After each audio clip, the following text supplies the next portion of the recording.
সালাতে দোয়া কবুল হয়। সালাতে দোয়া কবুলের তিন জায়গা।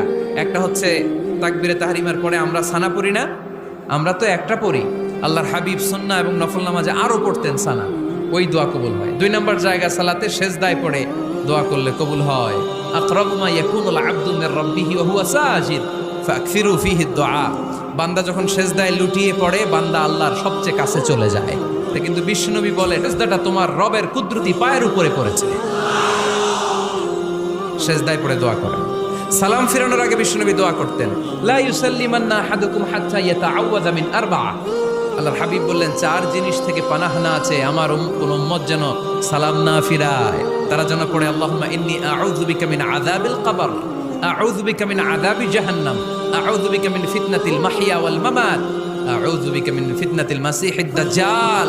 আল্লাহ কবরের আযাব থেকে বাঁচাও, আল্লাহ জাহান্নামের আগুন থেকে বাঁচাও, আল্লাহ জীবন